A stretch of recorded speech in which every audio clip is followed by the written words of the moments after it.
Hai gang Happy dan The Sounders di rumah, bareng Wira di sini. As you guys know, Eka sebagai Mama Yete di sini akan membahas titik termewek bintang tamu kita dan bagaimana dia itu survive. Langsung aja Nelson Hardian Mandela.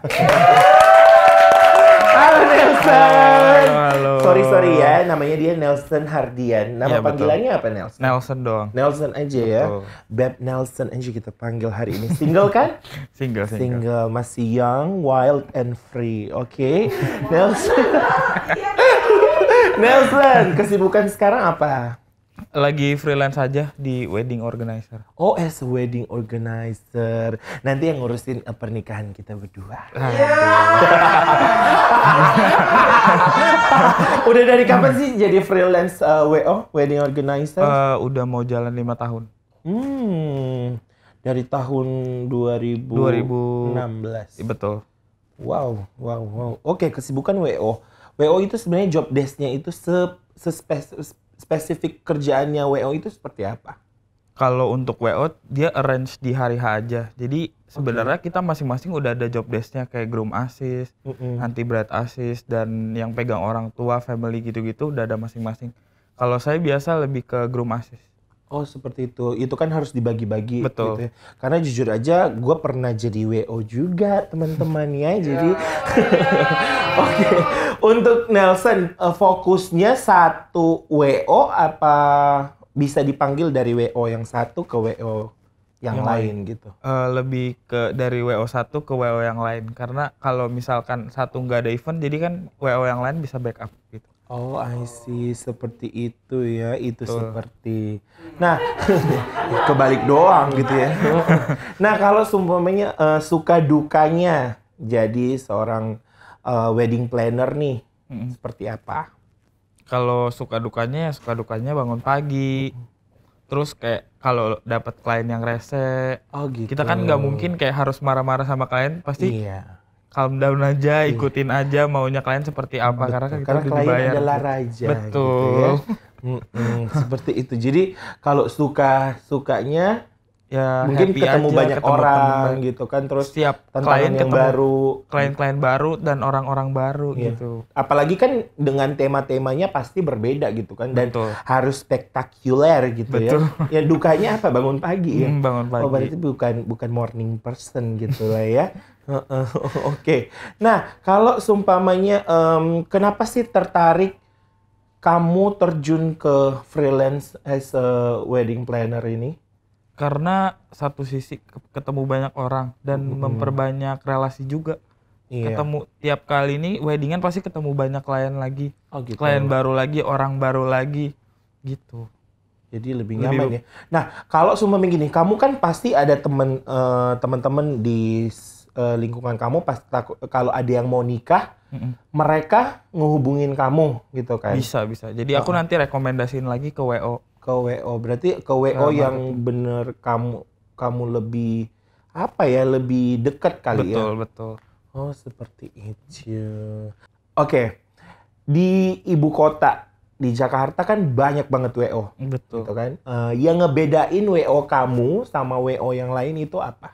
Sebenarnya bedanya itu Ngeliatin Eke mulu ya, coba liatin ke kamera gitu. Oh, gitu. Dia tertarik dengan kecantikan Eke gitu kan. ngobrol.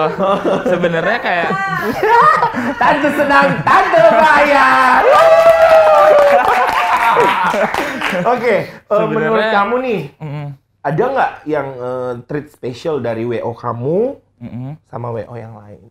sebenarnya nggak ada sih yang spesialnya. Jadi kayak cuman culture-nya mereka aja berbeda-beda mungkin. Gitu ya. Cara sistemnya mereka pada saat hari H ketemu klien gimana caranya gitu. Oh gitu, cara nge-treatnya gitu ya. Betul. Nah, kamu kan masih freelance nih, mungkin ada nggak kepikiran buat jadi punya WO sendiri gitu? Ada nggak kepikiran? Bersaing dong sama Eke, ya kan? Betul. Selain WO nih, kamu kesibukannya apa? Kebetulan masih di WO aja sih. Masih di WO. Oh gitu. Belum yang Baiklah. Kamu nggak mau nikahin aku gitu apa gimana gitu? Karena kan aku juga pernah jadi WO lah ya.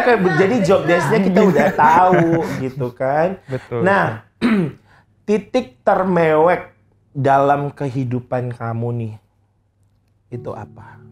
Dulu waktu aku kelas 6, orang tua tuh sempat mau divorce antara nyokap dan bokap. Nah mereka itu mungkin kayaknya ada miss sesuatu yang mereka nggak bakalan ngomong ke anaknya gitu loh. Menurut mereka bisa handle sendiri betul, gitu loh. Betul. Tapi tahu-tahu waktu itu kan aku sama mama aku pisah rumahnya. Tapi belum dinyatakan divorce gitu? Belum. Jadi mama aku di Bekasi, aku di Jakarta waktu itu. Terus kamu ngikut siapa? Papa. Ikut papa. Kamu berapa saudara? 2. Berarti adik kamu? Adik aku anak pertama. Adik kamu ikut? Mama aku. Terus? Jadi mama aku dulu sering datang ke papa aku, jengukin aku kan. Kayak kok lama banget nggak datang, tiba-tiba mama telepon aku kalau mama sama papa udah mau divorce nih, gimana? Mau pilih siapa? Pada saat itu kan langsung gitu di saat kamu masih sebenarnya belum cukup dewasa untuk tahu gitu. Betul. Tapi kamu udah dikasih keputusan yang dimana orang tua kamu harus divorce atau divorce gitu ya. Jadi perasaan kamu gimana? Aduh, campur aduk pada saat itu mungkin. Satu sisi aku kan mau UN juga ya waktu kelas 6 kelas itu. Kelas 6 SD ya. Terus dengar kabar orang tua mau divorce, hancur pasti. Buyar dang. Gak pakai bahasa Manado gue kan jadinya. Iya. Gitu. Jadi pada saat itu aku pas denger itu nggak lama sakit langsung. Karena kepikiran gitu ya. Aduh gimana nih kalau semua gue jadi anak broken home. Betul. Gitu ya pasti. Karena belum siap mentalnya mungkin. Masih kecil gitu. Karena ya jujur ada cerita juga temen aku. Dia sempat cerita dia terlalu sibuk kerja tiba-tiba sebenarnya dia udah gede juga, cuman dia itu kayak penasaran banget gitu loh, ada yang terjadi nih di keluarganya dia, sampai dia itu feeling coba deh lu buka handphone chattingan orang tua lu gitu. Jadi pas dia ketahuan papanya itu ngechat gitu ke mama, kamu mending jujur deh ke anak-anak, nanti mereka yang milih gitu. Dan teman aku tuh bener-bener shock dan dia nangis gitu sampai ya sorry itu saya ya dia mabok gitu-gitu dan ya kecewa gitu karena dia mendengarkan itu di saat dia udah dewasa itu udah bener-bener ngeganggu banget di mentalnya dia. Apalagi kamu yang masih SD gitu. Betul. Kan masih SD kamu mau ujian juga terus aduh kenapa sih orang tuaku harus berpisah gitu kan.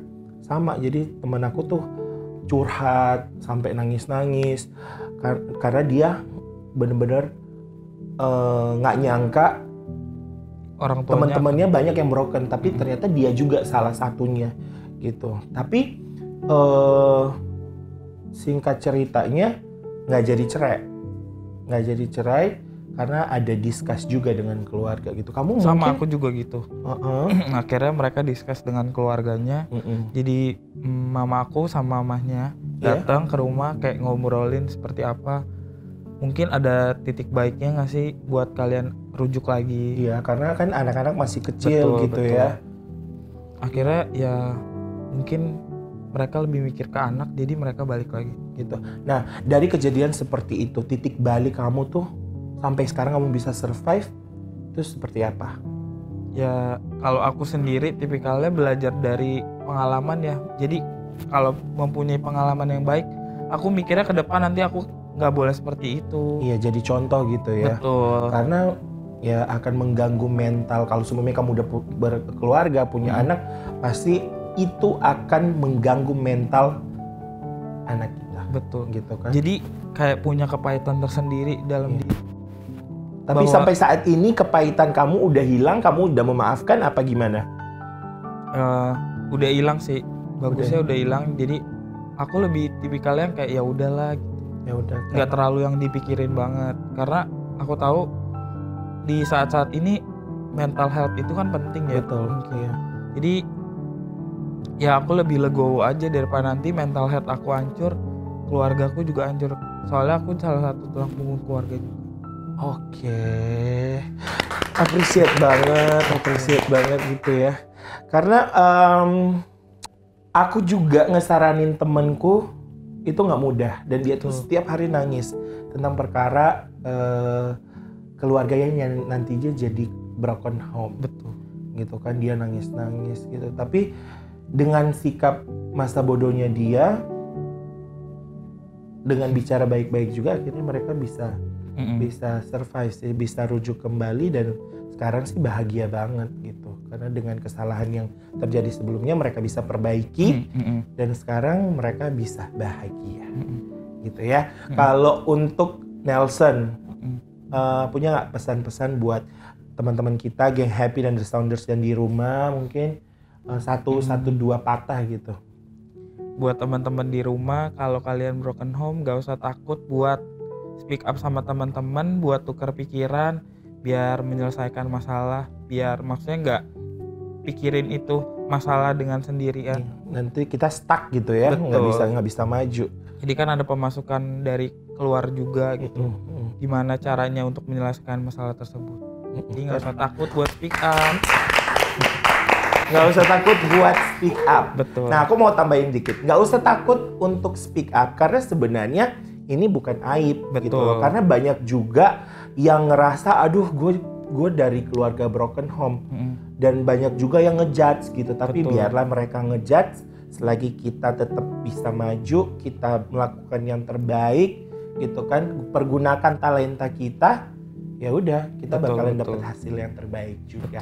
Ya, terima kasih banyak Nelson sudah datang ke sini, udah sharing-sharing ke kita, ke teman-teman geng Happy dan The Sounders di rumah.